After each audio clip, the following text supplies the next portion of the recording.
warahmatullahi wabarakatuh. Dear second year, very near to me. कैसे हैं आप? उम्मीद है कि आज का दिन बड़ा बिजी गुजरा होगा. आज तो आप क्लास के लिए भी गए थे और यकीनन टफ डे होगा. क्लासेस हो रही होंगी और परेशानियां शुरू हो रही होंगी. परेशानी उस वक्त तक परेशानी है जब आप उसको परेशानी समझ लेते हैं. परेशानी का मुकाबला ऐसे करें जैसे मैं मुस्कुरा रहा हूँ. जब परेशानी के सामने आप मुस्कुरा देते हैं तो फिर परेशानी परेशानी नहीं रहती है. इंशाल्लाह आपके लिए बहुत ही अच्छा होने जा रहा है, बहुत ही अच्छा. आप देखिएगा इंशाल्लाह. ये लेक्चर है मेरा उर्दू लाजमी 12वीं जमात के लिए और 12वीं जमात का ये लेक्चर है. हमारे सामने मजमून है मौलाना सलाहुद्दीन अहमद का. सलाहुद्दीन अहमद का मजमून है, ये तो हट ही नहीं रहा, और ये है सलाहुद्दीन अहमद, ये लिखा हुआ है फिर वतनियत की तरफ. हम ये पेज पढ़ चुके हैं, आप भी इस पेज को इतना ही रेड कर चुके हैं और इस पेज पर यानी 28 नंबर पेज पर इस वक्त हम हैं यहाँ पर. इकबाल ने जब हमें पाकिस्तान का तस्वर दिया 1930 में दिया था, इलाहाबाद में दिया था, तो बिलाशुबा इसमें कोई शक नहीं है, यकीन है कि ये इसके आफाकीर तस्वर मिल्लत से कि ये तस्वर यानी 1930 का तस्वर, पाकिस्तान का तस्वर, इसके आफाक की तस्वर मिलत 4P का तस्वर तो पूरी दुनिया को अपने कब्जे में ले रहा है. आफाक गिर पूरी दुनिया का अहाता कर रहा है. इस आफाक गिर तस्वर मिलत से कोई निस्बत नहीं रखता. जाहिर है पाकिस्तान और मिल्लत ये तो ऑपोजिट रखते हैं. मिल्लत क्या कहते हैं? मुल्क हासिल नहीं करना, और हम पाकिस्तान हासिल कर लेते हैं तो बज़ाहिर ऐसा लगता है कि ये और ये मुख्तलिफ हैं. अब इससे आगे मुसन्निफ ये साबित करेगा कि ये और ये मुख्तलिफ नहीं है. हमने ये इसी के लिए हासिल किया है, मिल्लत के लिए ही हासिल किया है. पाकिस्तान मिल्लत के लिए हासिल किया है.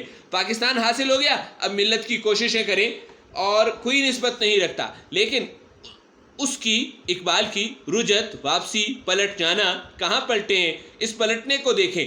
पलटे हैं मिल्लत से वतन की तरफ. मिल्लत से वतन की तरफ का सफ़र रुजत कहलाता है. एक हकीकत परस्ताना रुजत थी प्रैक्टिकल अप्रोच. प्रैक्टिकल अप्रोच का मतलब है अमल की तरफ वापसी. ये याद रखिएगा कि पाकिस्तान प्रैक्टिकल अप्रोच है, मिल्लत प्रैक्टिकल अप्रोच नहीं है. यहाँ अमल हो सकता है, यहाँ ख्याली तसव्वुराती जज्बाती बातें हो सकती हैं, प्रैक्टिकली कुछ नहीं हो सकता. इसलिए पाकिस्तान की तरफ रुजत एक हकीकत परस्ताना रुजत थी. मिल्लत इस्लामिया हिंद, हिंदुस्तान में रहने वाले मुसलमान कौम को अपने तहफ़्फ़ुज़ किन चीज़ों की ज़रूरत है? नंबर 1, नंबर 2, इन 2 चीज़ों की ज़रूरत है. नंबर 1 तहफ़्फ़ुज़ की ज़रूरत है. याद रखिएगा कि हर चीज़ के कॉन्टेक्स्चुअल मीनिंग्स होते हैं. देखिए ज़रा, मुसलमानों को अपनी हिफाजत की ज़रूरत है. आप तशरीह करेंगे, क्या लिखेंगे? क्योंकि हिंदुस्तान में वो महफूज नहीं थे तो 4P कैसे हासिल करते? हिंदुस्तान में मुसलमान अक़लियत होने की वजह से महफूज नहीं हैं. इन मुसलमानों से इकबाल चाहते हैं कि 4P हासिल कर लें. अब सबसे पहले मुसलमानों की हिफाजत ज़रूरी है. सवाल आपसे है, मुसलमानों की हिफाजत हिंदुस्तान में है नहीं है? फिर कहाँ है? पाकिस्तान बना लो ताकि मुसलमान महफूज हो जाएं. और दूसरी चीज़ क्या है? पहले हिफाजत, दूसरी चीज़ फ़िरोग़, तरक्की. कॉन्टेक्स्चुअल मीनिंग्स देखें तरक्की के. क्योंकि नज़र आ रहा है ये, क्योंकि हिंदुस्तान, थोड़ा करीब कर ले ऐसे, क्योंकि हिंदुस्तान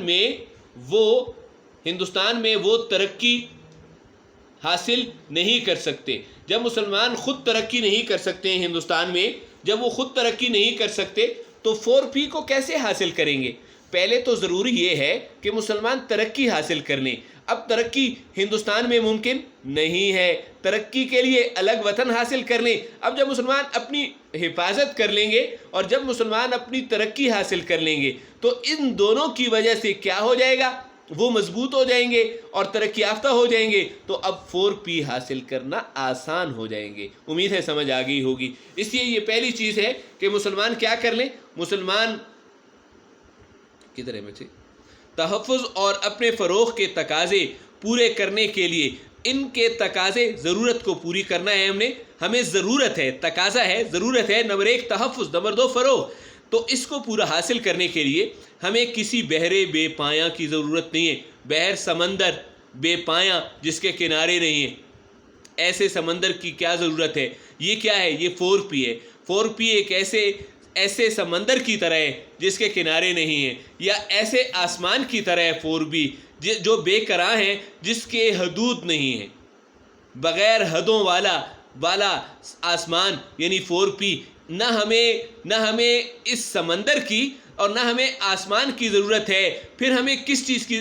کیوں؟ اس لیے کہ ہمیں تحفظ اور فروغ, ہمیں حفاظت اور فروغ جو ہے یہ سمندر 4P کا نہیں دلوا سکتا, یہ آسمان 4P کا نہیں دلوا سکتا, بلکہ ایک ایسے خطۂ زمین کی حاجت تھی.